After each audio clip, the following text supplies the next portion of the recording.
I've tested a lot of carry-ons over the last few years, but there are 5 that stand out for me because of some specific features that I love the most. These are my top 5 bags, and I'm going to do a rapid-fire round of the pros and cons of each bag to help you determine the one that might be the most useful for your travels. I've made a dedicated video about most of these, but I often get questions about comparing them to one another, and also if I had to choose just one Goldilocks bag, which would it be? So I'm going to try and answer that. This video is not sponsored. I paid for all of these bags. I've used each of them on multiple trips, so no, I did not return them, except maybe back to the shelf in my basement.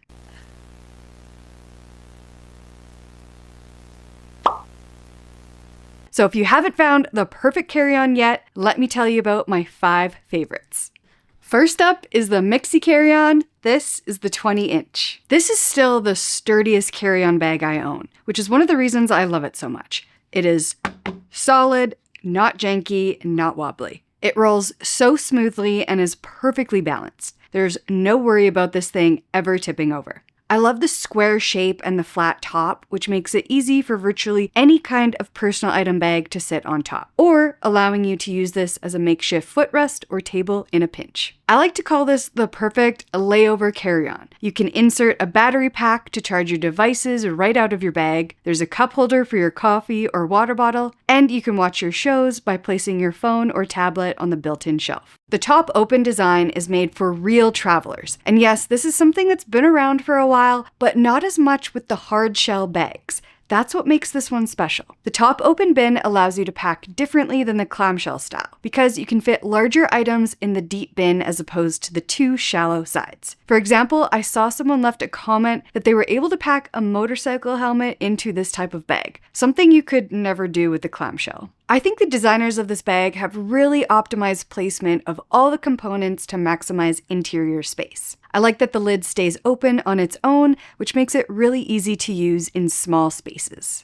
Now let's talk about the cons. There are really only 2 cons to this bag. It weighs 8.7 pounds or 3.9 kilograms, but if you're mostly flying within North America, you shouldn't have to worry about this. Next is depth. Even though it fits lengthwise in all the sizes that I've tested, it's technically slightly too deep for some airlines, even though it does fit in the overhead bin. This is one of the most frustrating things for me. I've brought this bag on numerous flights where it technically doesn't fit, but then it fits perfectly in the overhead bin.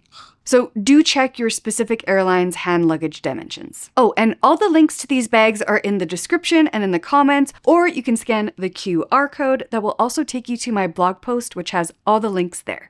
Okay, next up is the Monos carry-on. The size of this bag is the best feature. I've tested this on many North American and European airlines. So when I want hard shell and I'm headed on a trip that has multiple different airlines, I'll probably choose this bag. Somehow, Monos has designed a clamshell that has pretty good interior space. I do find this one to be quite roomy, despite the fact that it fits in some of the tight airline sizers. And the compression pad not only helps squeeze in an extra couple of layers of clothes, it also keeps everything in place when you open it up. And the wheels are high quality, very smooth and quiet, but best of all, the shape of the rounded telescopic handle makes it easy to attach any type of personal item bag with ease. This is something critical that I like to test because I often travel with both a personal item and a roller carry-on, and it's important to be able to pull off a small bag from the handle of your carry-on without struggling when you're boarding a flight. One of the biggest cons about this bag is that it scuffs easily, but I put that to the test in my full review video about the Monos carry-on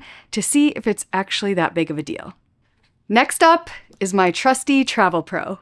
I actually have 3 of them, and this is the MaxLite 5 collection. Generally speaking, I will always reach for a soft-sided bag first. I prefer soft because you get the extra exterior pockets, which are always so useful for storing quick grab items you'll need at the airport, or for collecting small things on your travels, or even keeping all your receipts in one place. Now, prices do fluctuate, but the Travelpro MaxLite 5 should be the most affordable luggage on this list. But That doesn't mean there's any sacrifice to the quality. Travelpro is a legacy brand, and there's a reason you see most aviation professionals using these. One of the main reasons I bought these bags was because they're lightweight. This is one of the lightest carry-ons I own, coming in at 5.1 pounds or 2.3 kilograms. Important if you have weight restrictions. Another reason is because these Max Light 5s come in a few different sizes. Like my 4-wheel spinner is 19 inches and should fit on most international airlines. And I know I'm going to get comments saying otherwise, and that's fine,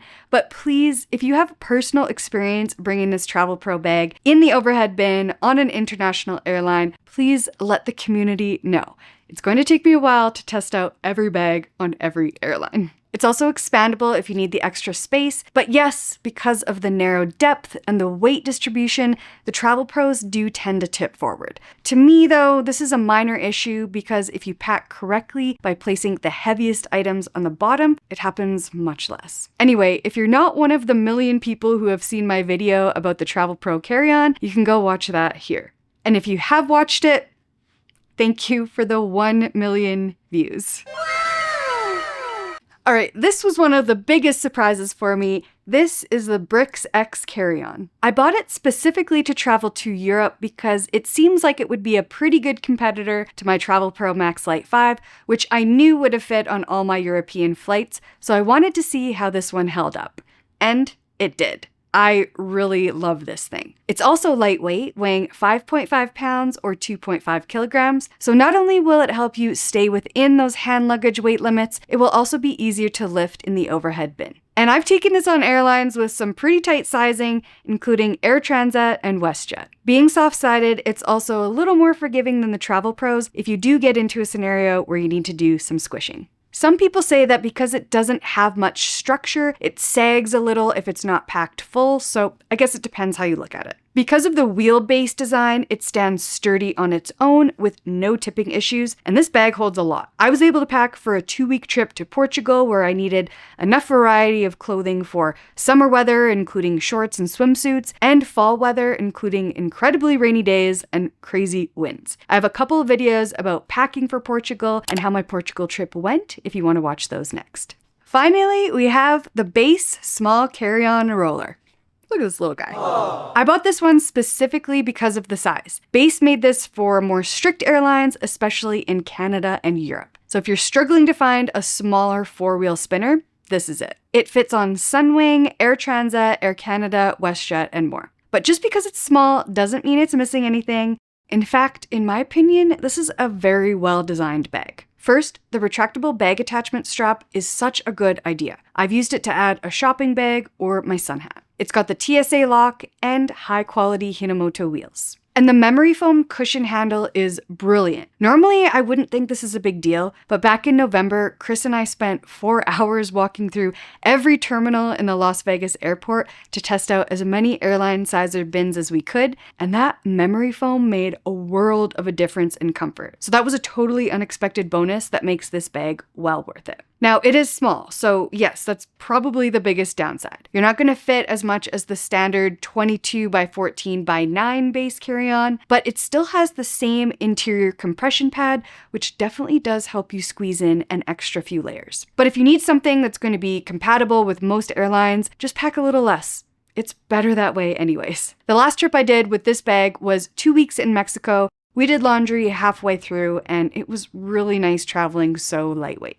Okay. So the big question, if I had to choose only one of these, ideally it would be the size of the Monos, but with the opening of the Mixi, it would have a wallet-sized pocket on the front and the weight of the Travelpro. Why doesn't that exist? Seriously, I need to design my own carry-on bag, you guys. So if you've got any tips or ideas or insider connections, send them my way. But until then, if you have one of these 5 bags in your closet, you're ready to rule the skies, one overhead bin at a time. And if you've made it this far in the video, thank you. Chris and I are working on something related to carry-ons that I think you're going to find really, really useful. It's a lot of work, so it's not quite ready yet, but when it is, I'll be sharing it in my email newsletter. So feel free to sign up for that. Thank you so much for watching, and I'll see you in the next one. Cabin crew prepare for departure.